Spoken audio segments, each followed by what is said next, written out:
turn 32. So I was victim of something I didn't know about Divine Justicars. If you remember, on the turn before, on turn 31, I said, oh, I can do this catalyst stuff because I've got Divine Justicars on my Theocrat, so my units will come back. So that's what I did. My Theocrat leveled up on the previous turn because he was at 499, so he leveled up at the beginning of the turn. And I took Divine Justicars, and then I went into the battle. And the fact I didn't know, because it's been really a while since I last used Divine Justicars, and also because when I used Divine Justicars, my hero always stayed alive until the end of the combat.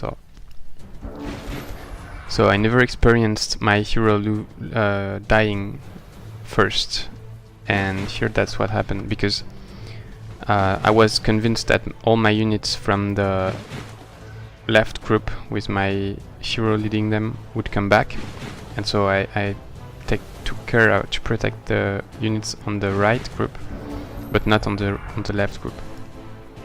So for instance here, I could have just moved my hero back here and protected him with 2 units, for instance this Panther and the other Panther, or the Shock Serpent, or someone. That's what I do usually. You've seen my fight, and that's what I usually do. But here I was convinced I would come back, and I knew I would win the fight, so I thought I just have to protect the units on the right group, and then it will be okay. So I didn't take any hero, and he was killed as the first unit because he has only 9 defense and physical weakness, so it's a primary target, and also he's a hero, so he's a primary target for the AI. So with my right group, as you can see, I'm very cautious, and I moved them out of range of the phasing elementals. What? I cannot dezoom. But I didn't move. I didn't even move actually. I stayed on guard, but I didn't move with my hero. And so they all go on him. And even though he was lucky with the first strike, he gets killed. And then what happens when Theocrat's hero is killed is that every unit lose Divine Justicars. But I didn't know that. So at that point I could still have won the fight without losing any other units, and the hero would have come back. But I didn't know about it. So I was not cautious, and I just used my units to just kill the other units and get some experience, and I didn't try to save them, because for instance this Gryphon Rider, if I had known he would have been dead if he died in this fight, I would just have moved him away or attacked cautiously. So you can now get the end of the results, and you may have seen it on the first picture when I opened the fight, is that I have 2 units who died, the Gryphon Rider and a Panther, and I was lucky I didn't do anything crazy with my serpents, and I didn't lose my 2 serpents because they would have been dead forever. So I asked for a reload, because that's the first fight I did on the turn, and I didn't do anything else. I asked for a reload immediately after I did the fight, but to the judges, but Triumph said that it was working as intended, so of course the judges said I shouldn't have a reload. So now I've got 2 units dead. So yeah, because Gryphon Rider got frozen because I sent him against the Frost Elemental, so he gets killed. And then I don't remember exactly why I lose the Panther.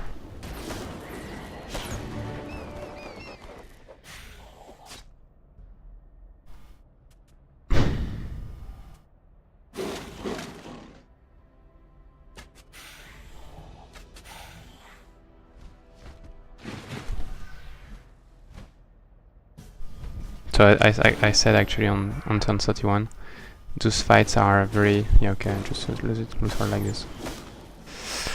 Those fights are very difficult because they have phase and they have inflict shocking and inflict freezing.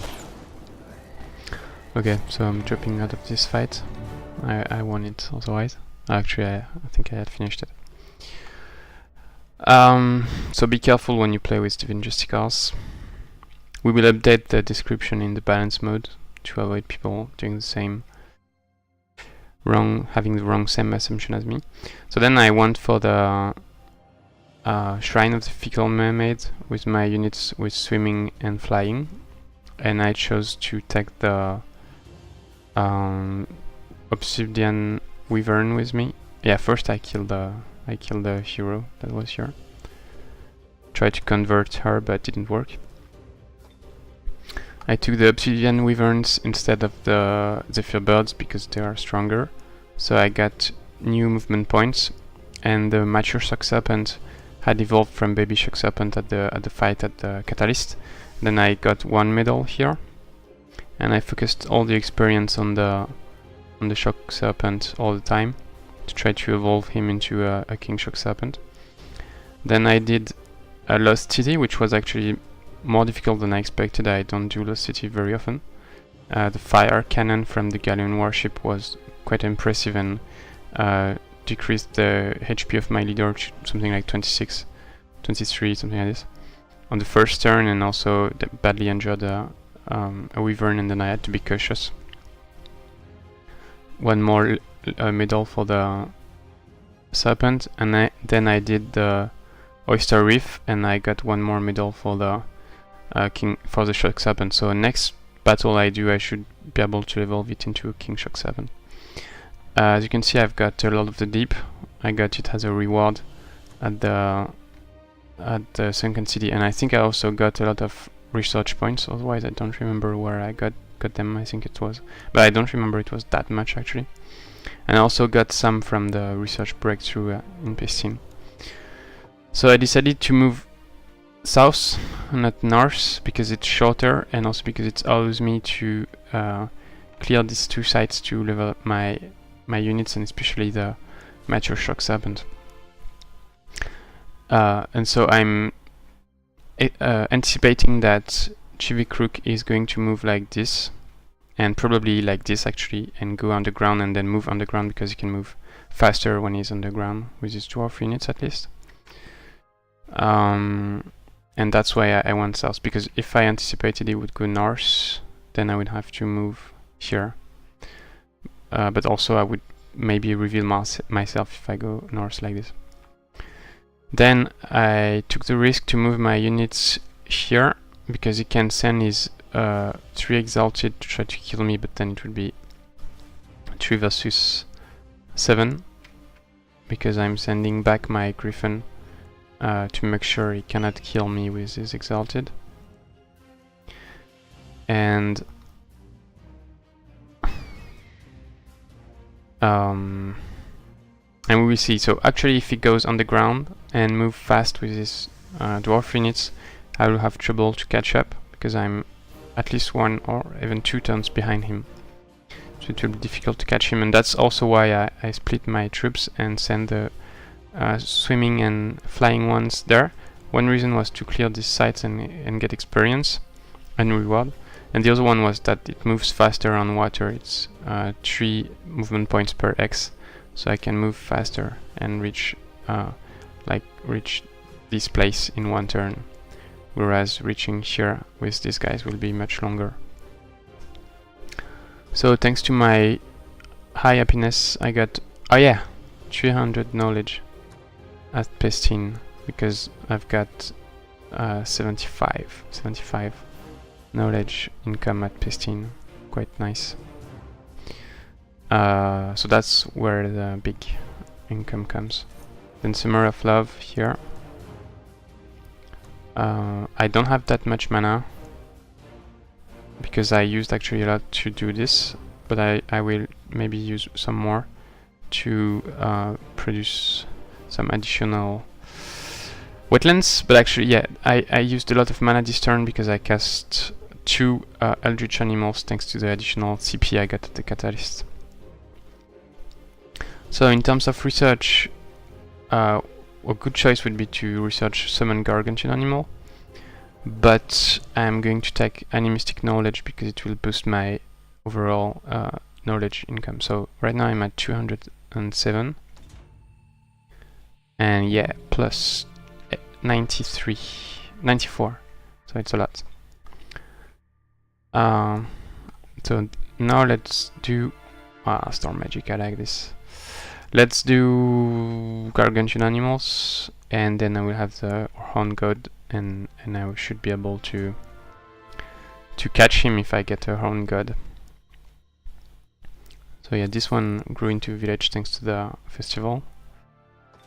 I moved my Warlord here, but I cannot clear anything right now because I sent all my army south to do the giant dwelling quest. It's an Eldritch and a Wisp, and I'm taking the risk of going here to the Shrine of the Guardian, to the Guardian Angel, to get regrowth, and comes back. And the risk is that I comes back too slowly, and if they move like here, I may not be able to catch them. We will see. But I think it's better because the Eldritch can kill me quite fast with Shock Breath if I don't have regrowth. So that's basically it, and so I'm producing Butcher, Shaman, Hunters with the MCU, Swarm Darters here, and some mana and research. And my leader leveled up, so I haven't taken yet my upgrade. By the way, the Lord of the Deep is very nice with the Shock Serpents because it has Thunderstorms, which gives some shock weakness to enemy units, to all units actually. So it's quite good. So I cannot take anything now, and I will take Cold Lightning if I can when I level up, because it also synergizes well with the Thunderstorm. See you next turn.